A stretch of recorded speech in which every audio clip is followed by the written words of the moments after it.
अभी जो सिचुएशन चल रही है उस सिचुएशन में आपको सक्सेस होने के लिए काफी हार्ड वर्क करना पड़ता है, चाहे वो किसी भी फील्ड में आप काम कर रहे हो।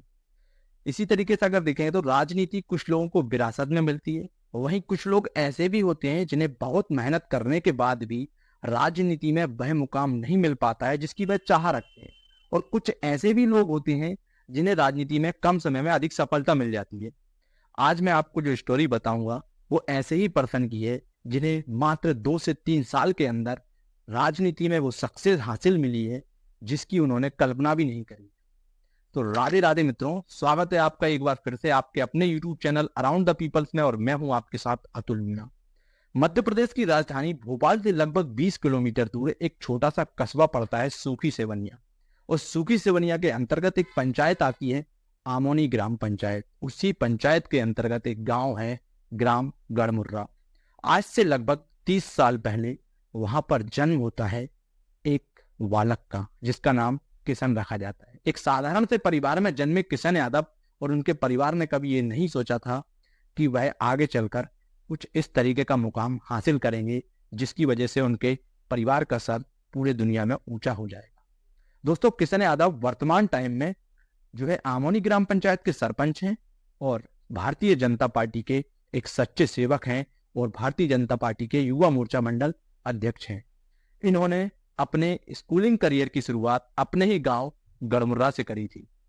गढ़मुर्रा से 8 तक की पढ़ाई कंप्लीट करने के बाद उन्हें आगे की पढ़ाई करने के लिए सूखी सेवनिया के सिटी कॉन्वेंट स्कूल में अपना एडमिशन कराना पड़ा था।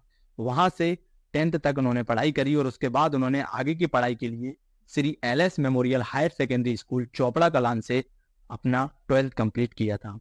11th और 12th की पढ़ाई इन्होंने यहीं से कंप्लीट करी थी। अच्छा, यहाँ पर एक प्लस पॉइंट यह था क्योंकि किशन यादव के बारे में अगर मैं आपको कुछ बता पा रहा हूँ, उनकी रियल स्टोरी के बारे में इतने करीब से अगर मैं जानता हूँ, उसकी वजह है क्योंकि मैं इन्हें लगभग 12 से 15 साल से मैं इन्हें जानता हूँ। क्योंकि मेरी मुलाकात इनसे Shri LS memorial higher secondary school में हुई थी जब ये वहां पर पढ़ाई कर रहे थे, क्योंकि मैंने भी अपनी पढ़ाई उसी स्कूल से करी थी।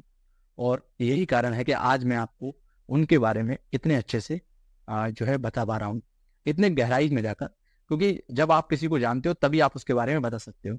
दोस्तों, किशन यादव हमेशा से एक अलग व्यक्ति थे, अलग सोच रखने वाला लड़का था। लेकिन जब वह अकेले रहते थे तो हमेशा यही सोचते थे कि मुझे कुछ न कुछ अलग करना है।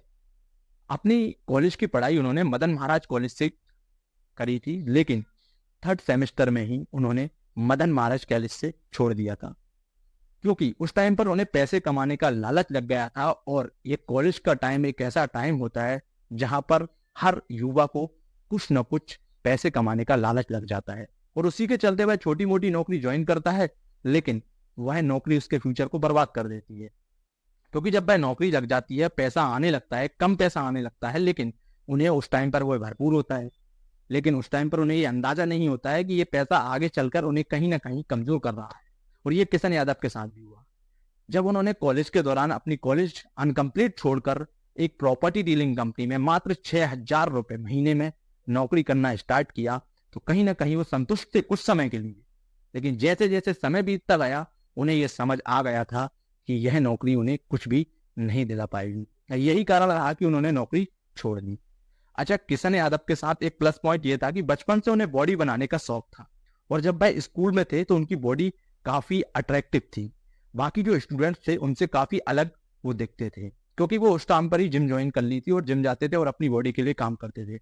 यही कारण रहा कि उन्होंने कुछ अलग सोचते हुए वर्ष 2017 में काना हेल्थ क्लब के नाम से सूखी सेवनिया में अपनी खुद की जिम की ओपनिंग करी। और ओपनिंग करने के साथ साथ उन्होंने खुद भी अपने जो लड़के थे उनको ट्रेन किया। रोज सुबह शाम वह जाकर लड़कों को ट्रेनिंग देते थे और साथ साथ खुद भी अपनी बॉडी के लिए काम करते थे।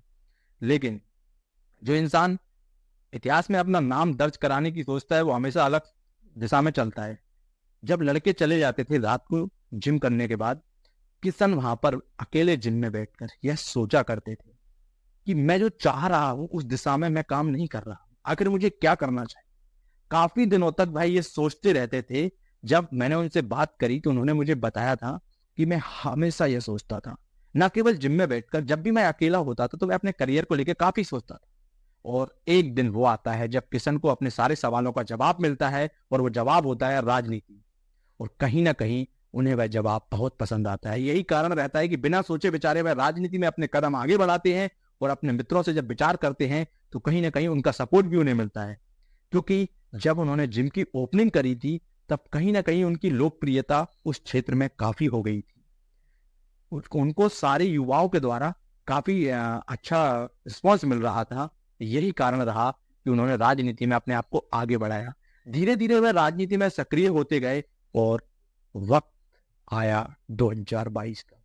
2022 में मध्य प्रदेश में सरपंच के चुनाव होने थे, और उस चुनाव में किशन यादव के द्वारा आवेदन किया जाता है। आवेदन करने के साथ ही उनके द्वारा चुनाव प्रचार करना स्टार्ट कर दिया जाता है। अपने सारे दोस्तों के साथ वह जनता के बीच में उनके घर जाकर उन्हें समझाइश देते हैं कि अगर आप उन्हें एक बार सरपंच बनने का मौका देते हैं तो आपकी जो भी समस्याएं हैं वो निवारण करने में मदद करेंगे, और पंचायत के विकास में दिन रात एक करके उसे आगे की ओर लेके जाएंगे। इस तरीके के कई वादे किशन यादव के द्वारा चुनाव के दौरान किए जाते हैं, और कहीं ना कहीं उनका जो है फल वो उन्हें रिजल्ट में मिलता है। अभी आपको हमारी स्क्रीन पर जो लिस्ट दिखाई दे रही है, ये सारे वादे किशन यादव ने अपने चुनाव प्रचार के दौरान जनता से किए थे, और कहीं ना कहीं इन वादों को अभी तक उन्होंने निभाया भी है।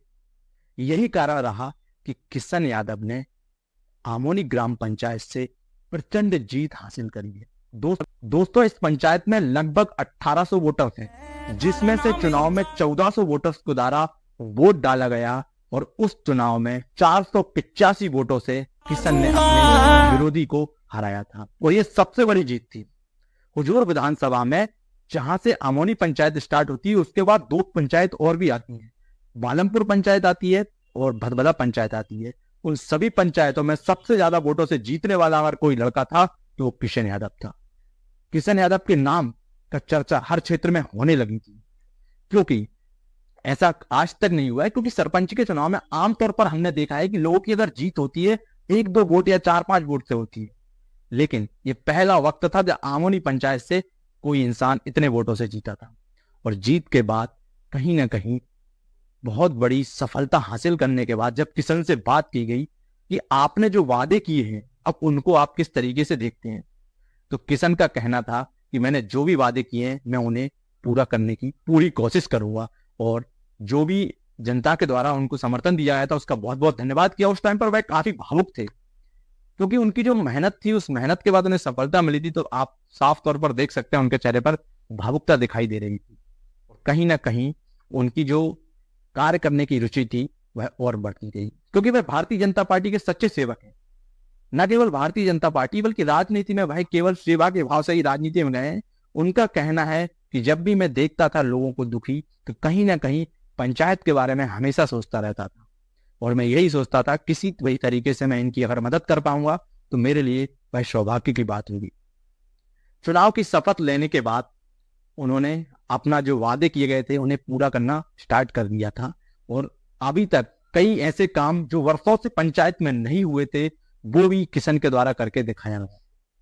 इसके बारे में हम आपको आगे डिटेल में अगली वीडियो में बताएंगे, लेकिन अभी तक हम आपसे सिर्फ इतना ही कहना चाहेंगे कि ऐसा व्यक्ति जो सच्चे भाव से अगर आप राजनीति में आकर सेवा करते हैं तो कहीं ना कहीं आपको भी जनता का सपोर्ट मिलता है, और ऐसे लोग ना केवल पंचायत या क्षेत्र तक सीमित रहने चाहिए।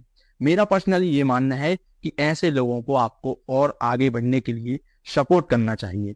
इस तरीके के लोग राजनीति में बहुत कम मिलेंगे जो आपको ईमानदारी से सेवा करना चाहते हैं। दोस्तों किशन यादव के बारे में आपको जो भी हमने बताया है वो आपको इस वीडियो के माध्यम से आप हमें कमेंट करके जरूर बताइए